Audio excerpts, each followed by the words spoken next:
Tidaklah Allah memberikan kepada kita ujian kecuali salah satu alasannya pengen menghapuskan dosa. Idza kathurat dzunubul 'abdi wa lam yakun lahu min 'amalin liyukaffiraha fabtalahu Allahu bil hazan liyukaffiraha.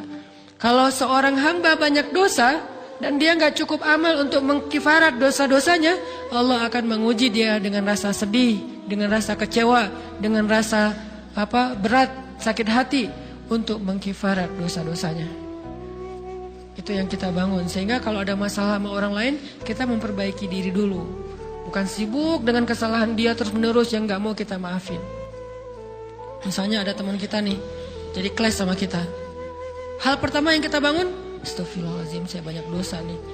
Tapi kan yang salah dia, ya. Tapi mungkin dia nggak akan mengatakan kalimat itu, nggak akan bersikap kayak gitu kalau kita nggak punya dosa.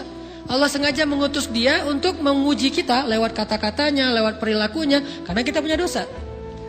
Jadi penyebab pertama diuji itu bukan teman kita yang salah, itu penyebab kedua. Memang dia salah, dan itu harus kita akui, realistis lah. Dia salah, dia nggak pas, dia nggak bijak, dia apa. Oke, tapi yang mentakdirkan dia salah kepada kita Allah Subhanahu wa taala. Kenapa Allah takdirkan gitu? Karena kita masih punya banyak dosa. Allah kirim kita ujian, bisa manusia, bisa alam, bisa dalam diri kita sendiri.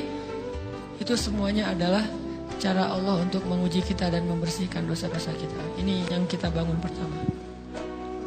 Yang kedua, kata Nabi di dalam hadis Bukhari, "May yuridillahu bihi khairan", yang terkenal kan yufaqihu fiddin, itu yang terkenal. Ternyata ada dua modelnya.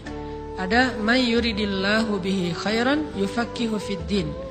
Siapa yang Allah pengen kasih dia kebaikan agama, kebaikan, Allah akan buat dia mengerti halal dan haram.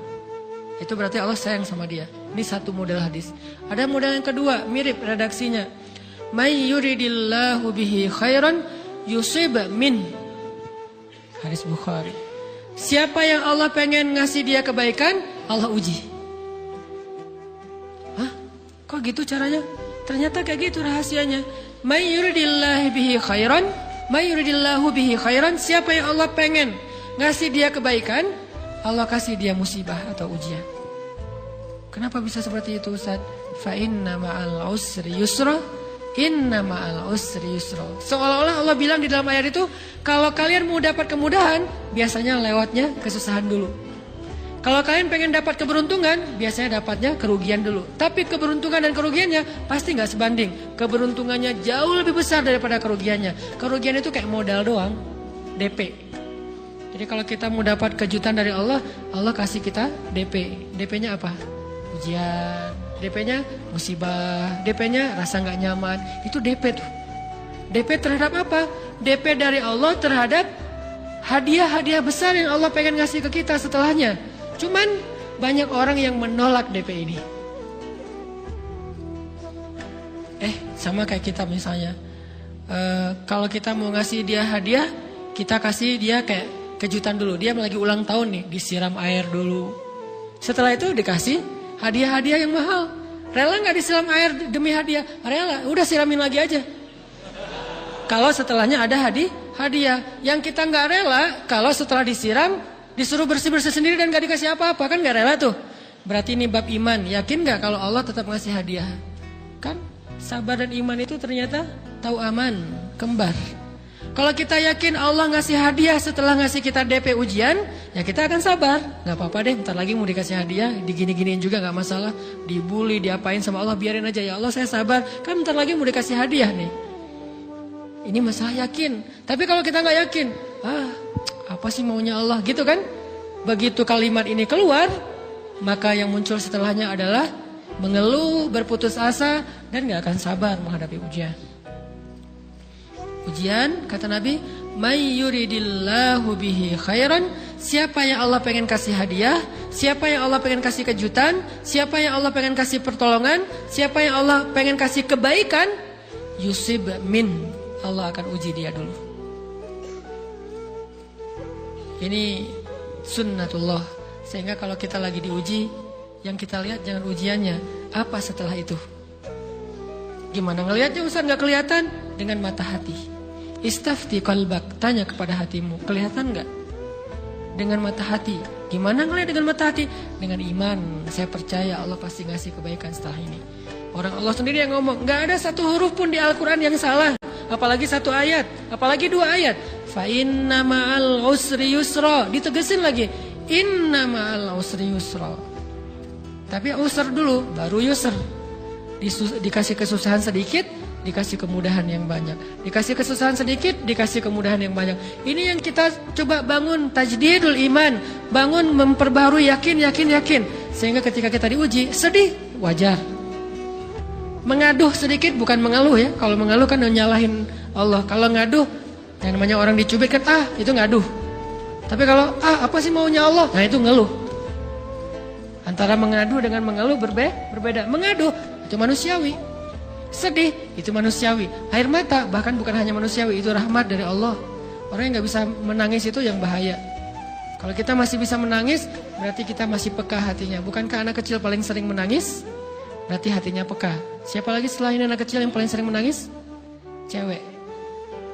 Cowok itu emang gak punya perasaan, makanya jarang nangis.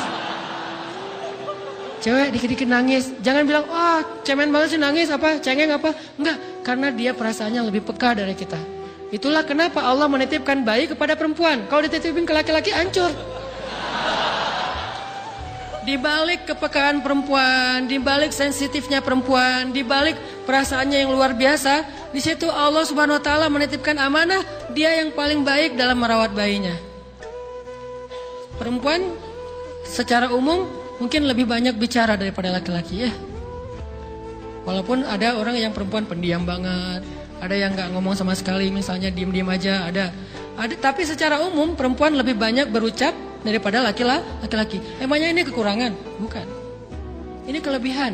Kalau dia berikan itu dalam hal yang tepat. Apa yang tepat? Mendidik anak.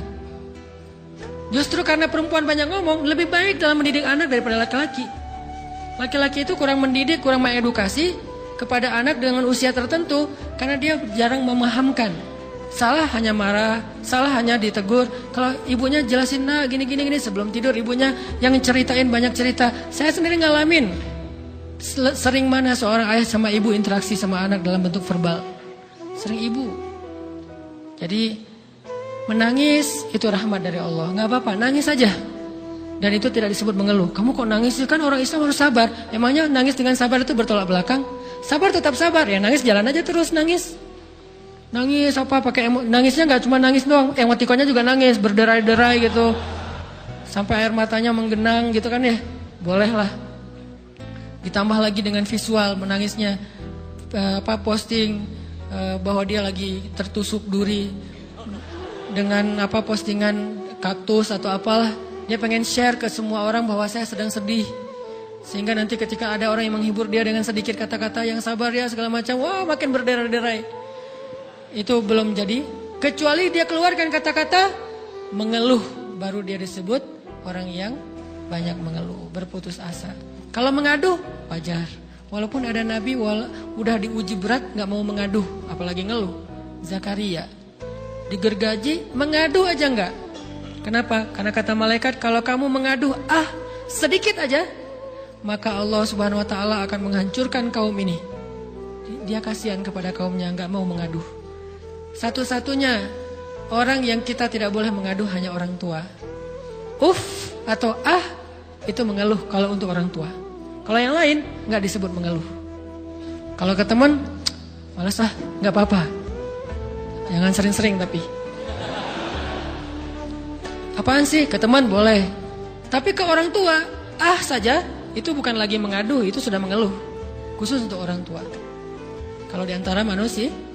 Kalau kepada Allah dan Rasul, pastinya lebih dari itu.